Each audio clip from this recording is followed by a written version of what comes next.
Менің арнама қош келдіңіз. Менің арнамда жоғалтып алмау үшін осылай подписаться етіп, қоңыраушаны басып, керемет рецепттерді көре аласыз. Сәлем достар, менің арнама қош келдіңіздер. Бүгін осындай керемет хит тағамды жасауды үйретемін сіздерге. Өте оңай және тез жасалады. Мына жерде тамақтың жаңа піскен кезі еді. Өте ыстық, әрең турап жатырмын.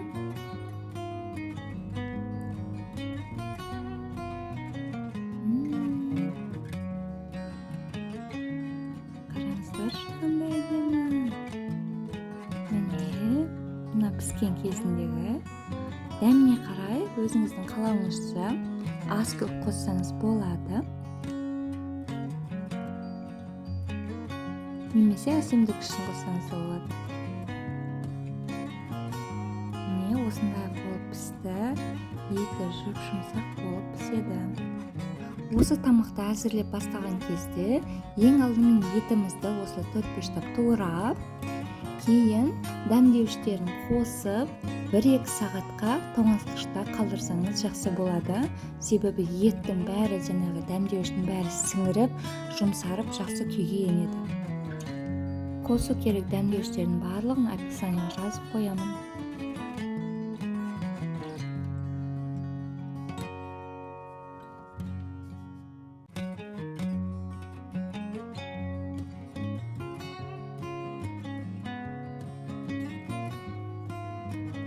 Жақсылап араластырамыз.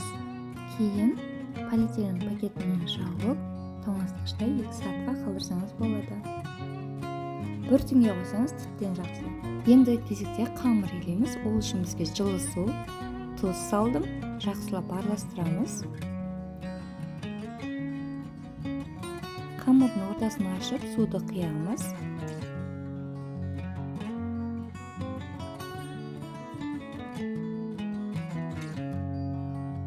Сұйытылған сары май құйып, жақсылап орташа жұмсақтықта қамыр илейміз. Қамырды 7 минут көлемінде илеуіміз керек.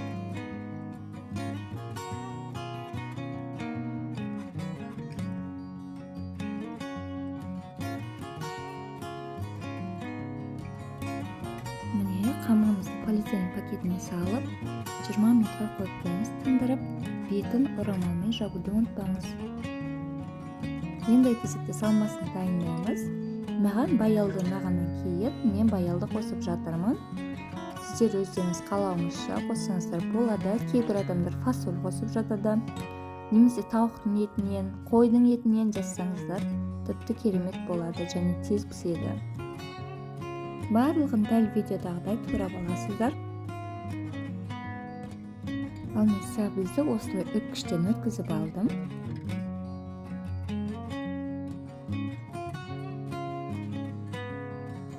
Картопты да 4-5 турап аламыз.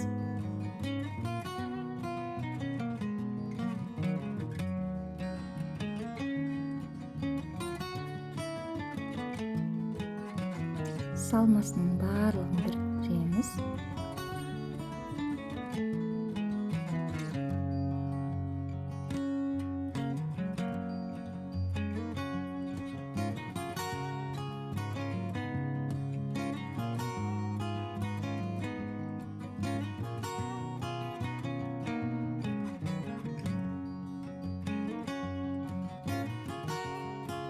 Жақсылап осылай араластырамыз.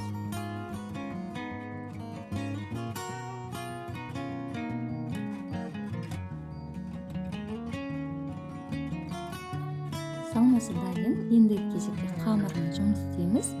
Барлығын осылай бөліп аламыз. Дәл видеодағыдай үлкен бөліктерге, орташа бөліктерге және кіші бөлікке. Яғни ең кіші бөлігін қақпақтың ұстайтын ручкасы ретінде пайдаланамыз.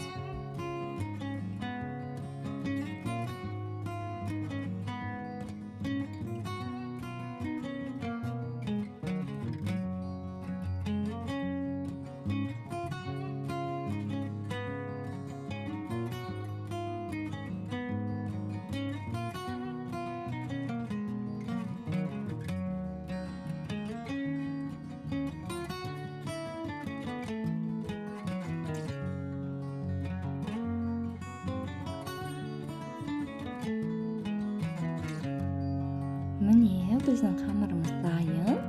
Енді орамалмен бетін жауып қойыңыздар, кеуіп қалмау үшін. Астынан бір-бірден алып жасап бастаймыз. Аздап ұн сеуіп, қамырды жаямыз.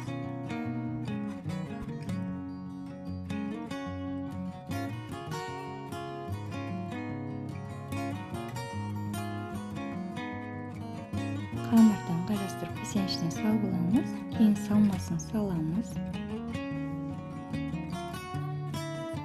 Бір тілім сары май саламыз.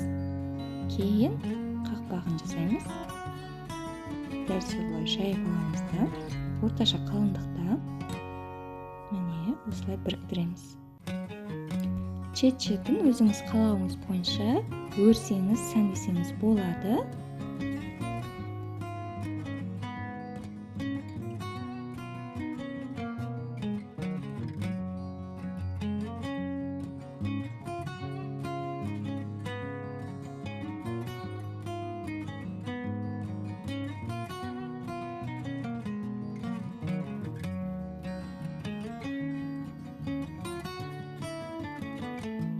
Міне дайын болды, керемет. Және достар, айта кететін, мен сияқты қателік істемеңіздер. Барлығын бірге осылай жабыстырып салмаңыздар. Аралары ашық болса, тіптен керемет болады. Бір дана жұмыртқаны араластырып, барлығына осылай жағып шығыңыз.